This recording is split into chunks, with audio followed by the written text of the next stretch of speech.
It was late, past midnight in Boston. St. Patrick's Day celebrations were winding down. The city was quiet. Inside the Isabella Stewart Gardner Museum, a night watchman named Rick Abath sat at the security desk. He was 23 years old. He was in a rock band. This was just a job.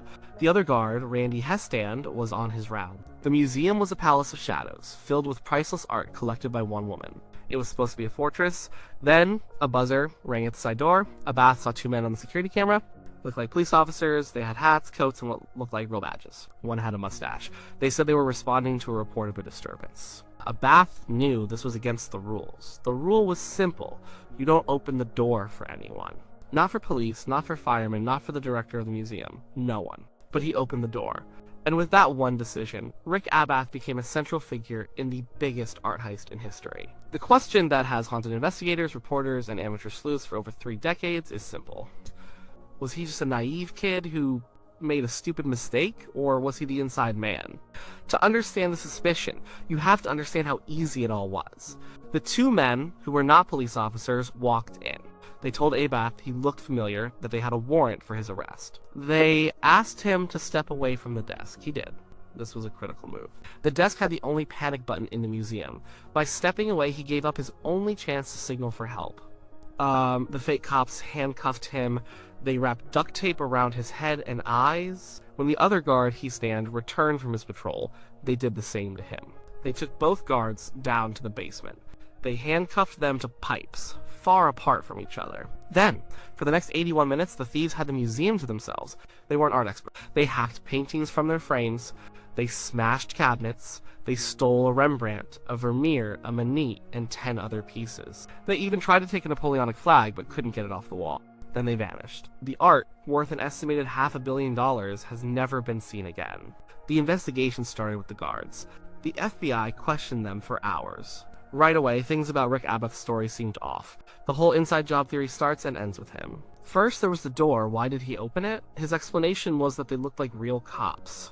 He thought he would get in trouble for not letting them in. But the museum's policy was absolute. It was drilled into the guards. You never, ever open the door. He had been working there for a while. He knew the rules. It was the most fundamental part of his job. Breaking that rule was not a small slip-up. It was the decision that enabled the entire crime. Then there was the motion detector data. The museum had a system that tracked movement in the galleries. The police got the printouts. The data told a story that didn't quite match what the thieves did. The printouts showed that in the hours leading up to the heist, someone had opened and closed the side door just a few minutes after Abath started his shift. Abath was the only person with the keys and access to do this. He claimed he didn't remember doing it. He suggested maybe he was testing the door to make sure it was locked. But why would he do that? And why would he not remember it? It's a strange detail. Some investigators believe this might have been a signal to the thieves, or even a moment where he briefly let one of them inside to look around. The motion detector data also showed movement in the gallery where the Manet was stolen. This happened hours before the thieves supposedly entered that room. The only person moving around the museum at that time was Rick Abath. He was on his patrol. But his movements were unusual. He seemed to spend time in areas that weren't on his typical route. It's possible he was just doing his job checking the galleries, but it's also possible he was doing something else. Maybe he was identifying the art for the thieves. Maybe he was even taking the Manet off the wall himself, preparing it to be taken. There was also a strange incident the night before the heist. Abath was working, and he set off a fire alarm. The alarms went off for a while. He and another guard walked through the museum, shutting them down one by one. The FBI looked at this. They wondered if it was a dry run. Was Abath testing the security system? Was he seeing how long it took for anyone to respond? Was he mapping the alarm zones? Abath said it was an accident. He was just doing his rounds. But the timing, just 24 hours before the robbery, felt like more than a coincidence to some. His behavior in the aftermath was also scrutinized. He seemed to some remarkably calm for someone who had just been through such a terrifying ordeal. He gave interviews, he talked about his band, he tried to sell the rights to his story. This isn't proof of guilt. People react to trauma in different ways, but it didn't help his case. It made him look less like a victim and more like someone who was enjoying the attention. He was inconsistent in his retellings of the night. Small details would change. He failed a lie detector test administered by the museum's own security chief, though he later passed one given by the FBI. Lie detector tests are notoriously unreliable, but the conflicting results just added another layer of suspicion. The image of Abath as a suspect is that of a slacker, a long-haired musician who didn't care about his job and needed money. He was known to show up to work high or drunk sometimes. He had recently been kicked out of his band. Maybe he was bitter, maybe he was broke. The thieves offered him a cut, maybe a few $1,000s. To a 23-year-old kid, that might have seemed like a fortune. In this theory, he wasn't the mastermind. He was just the key. He was the weak link the thieves found and exploited. They just needed someone to open the door, and Rick Abath was their guy. But there's another side to this, a very compelling one. It's the theory that Rick Abath was exactly what he appeared to be, a young, irresponsible, and ultimately innocent security guard who made a terrible mistake under pressure. Let's look at the evidence again, but from his perspective. He was 23, he was working a dead-end job for low pay. The security at the Gardner Museum was, by all accounts, a joke. The guards were undertrained and underpaid. The turnover was high, the rules were often bent. Other guards had admitted to letting people in after hours. Abath himself had said that he and others would sometimes open the side door to listen to the sounds of the city when they were bored. So, his decision to open the door for what he thought were two police officers wasn't a shocking breach of an ironclad protocol. It was a dumb mistake made within a culture of lax security. Think about the situation. It's 1:24 in the morning. You're half asleep at a desk. A buzzer rings. Two men in official-looking uniforms are on the camera. They tell you they're police, they say there's a disturbance, what do you do? In a high-pressure moment, your brain doesn't always follow the rulebook. Fear and authority are powerful forces.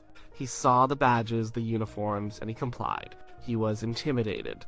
His story about being lured away from the panic button also makes sense from a victim's point of view. The fake cops said they recognized him. They said there was a warrant for his arrest. This would be confusing and frightening for anyone. It would throw you off balance. So he stepped away from the desk as they asked. He was complying with who he thought were police officers. It wasn't a calculated move to disable the alarm. It was the reaction of a scared kid. What about the motion detector data? The strange movements? The side door opening earlier in his shift. Abath was known for being a bit of a wanderer. He didn't always stick to the prescribed route. Maybe he was just bored killing time. As for opening the door, his explanation that he was checking if it was locked is plausible. Or maybe he just forgot he did it. Human memory is faulty, especially about routine actions. We don't remember every time we lock our front door. Why would he remember every detail of a boring shift before it turned into a nightmare? And his calm demeanor afterward? That's not proof of anything. Some people shut down after trauma. They go numb. Trying to sell his story might seem crass, but it could also be the act of a broke young man trying to make something out of a terrible experience that cost him his job and made him a public spectacle. He was suddenly famous or infamous. He might not have known how to handle it. The strongest piece of evidence for his innocence is the most simple. For over 30 years, the FBI has followed every lead. They have dug into the lives of every known art thief and mobster in New England. They have offered a multi-million-dollar reward, and in all that time, they have never found a single piece of concrete evidence linking Rick Abath to the thieves. There's no phone call, no bank deposit, no witness who saw him meeting with criminals. He never came into a large sum of money. He left Boston and lived a quiet, unassuming life. He worked as a teacher's aide, he got married and had kids. This is not the life of a man who got away with a multi-million-dollar heist. If he was paid off, the money never showed up. The FBI has publicly stated that they do not believe the guards were in on the heist. They see them as victims. They believe Abath and his stand were simply overpowered by professional criminals. Their focus has always been on organized crime figures in the Boston area, men with long records of theft and violence. They've identified suspects, men like Carmelo Merlino, George Riesfelder, and Robert Guarente. Most of these men are dead now. The trail has gone cold, but the FBI has never seriously considered Rick Abath as a primary suspect in the conspiracy. They see him as a witness who made a mistake, so where does that leave the other guard, Randy Histand? He is almost always an afterthought in this story. He was 25 at the time. He was even newer to the job than Abath. He wasn't at the desk. He didn't open the door. He was simply in the wrong place at the wrong time. When he walked into the security office during his rounds, the thieves were already inside with Abath in handcuffs. He was immediately subdued. There is virtually no suspicion directed at his stand. He was a victim, plain and simple. He was tied up in the basement alongside Abath for hours. His story has always been consistent. He has never been a person of interest. His role in the story is mostly to confirm the timeline and the actions of the thieves once they were inside. He serves as a reminder that this was a real and violent crime. 2 young men were held captive, their lives threatened, while their workplace was ransacked. Focusing too much on the inside job theory can sometimes obscure the fact that this was a terrifying home invasion, but the home was a museum. The enduring appeal of the inside job theory, specifically the one centered on Rick Abath, is that it makes the crime feel less random and more understandable. The idea of two brilliant thieves flawlessly executing a plan to bypass a state-of-the-art security system is the stuff of movies. But the reality at the Gardner was much messier. The security was poor, the thieves were clumsy, they left behind tools and duct tape, they damaged the paintings they stole. The crime feels almost amateurish in its execution. An inside man makes this sloppiness make sense. The thieves didn't need to be brilliant. They didn't need to be master cat burglars. They just needed someone to open the door. The crime becomes less about sophisticated planning and more about simple human weakness and greed. It's a story of betrayal. The person hired to protect the treasure was the one who let the wolves in. That's a powerful and simple narrative, much simpler than navigating the complex web of Boston's criminal underworld. It also helps to explain why the thieves chose the Gardner. It wasn't the most famous museum. The art they took was a strange mix. They left behind more valuable pieces, like a Titian. Why take a small Rembrandt self-portrait etching and leave behind a masterpiece? If you have an inside man, maybe he, points you to the things he knows, the things he can get to easily. Maybe Abath did a little research, or maybe he just pointed them toward the Dutch room because it was relatively isolated. But this is all speculation. It's connecting dots that might not be connected. It's building a story around a few suspicious actions and a general sense of unease. For every piece of evidence that points to Abath's guilt, there's a plausible explanation that points to his innocence. Let's re-examine the core of the case against him. He broke protocol by opening the door. He was lured away from the panic button. His movements on the motion detector were odd. He may have tested the fire alarms the night before. His story had minor inconsistencies, and he seemed too calm. Now let's re-examine the core of the case for him. The museum had a culture of breaking protocol. He was confronted by men who appeared to be armed police officers. He was young and easily intimidated. His movements could have been aimless wandering. The fire alarm could have been an accident. Minor inconsistencies are normal when recounting a traumatic event. People react to trauma differently. And most importantly, there is no hard evidence. No money, no confession, no link to the criminals. The FBI believes they know who the thieves were. In 2013, they announced they were confident they had identified the robbers, both of whom were now deceased. They were associates of a Boston mob crew. This announcement shifts the focus away from the guards. If the FBI knows who did it, and those men are not connected to Abath, then the inside job theory seems less likely. The crime becomes a case of professional criminals targeting a place with famously weak security. They didn't need an inside man, they just needed a convincing costume, and a good story. They knew the guards were undertrained and would likely make a mistake. They were right. Rick Abath has lived with the suspicion for most of his adult life. He has been interviewed countless times. His name is forever linked to this crime. In one interview years later, he seemed weary. He admitted he felt a deep sense of guilt, not because he was involved, but because his mistake allowed it to happen. He has to live with the fact that if he had just followed the rules that night, if he had kept the door shut, those 13 masterpieces would still be hanging on the walls of the Gardner Museum. That is a heavy burden to carry, whether you are guilty or innocent. The truth is, we will likely never know for sure. Without a confession, or without the art being found with a note explaining how it was all done, the question of the guards will always linger. The empty frames that still hang on the museum walls are a monument to this uncertainty. They ask a question that has no answer. The theory that the guards were in on it is compelling. It feels right. It provides a neat and tidy explanation for a messy and confusing crime.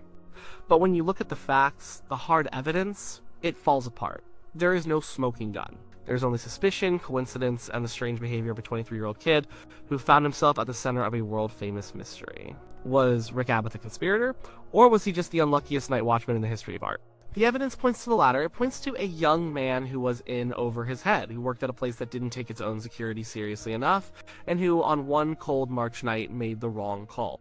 It was a mistake that cost the world $1 billion worth of beauty, but a mistake is not the same as a crime. The great tragedy of the Gardner heist might be twofold: the loss of the art, and the cloud of suspicion that has unfairly followed an innocent man for more than 30 years. The most likely scenario is the simplest one. The thieves were smart enough to know their target. They didn't need to bribe a guard, they just needed to fool one. They knew the museum's weak point wasn't the alarms or the locks. It was the human element. They counted on a young, low-paid guard making a mistake under pressure. And Rick Abath did exactly what they hoped he would. He opened the door, and the rest is history. Or rather, it's a mystery with two of the central characters, the guards likely being nothing more than the first victims of the night.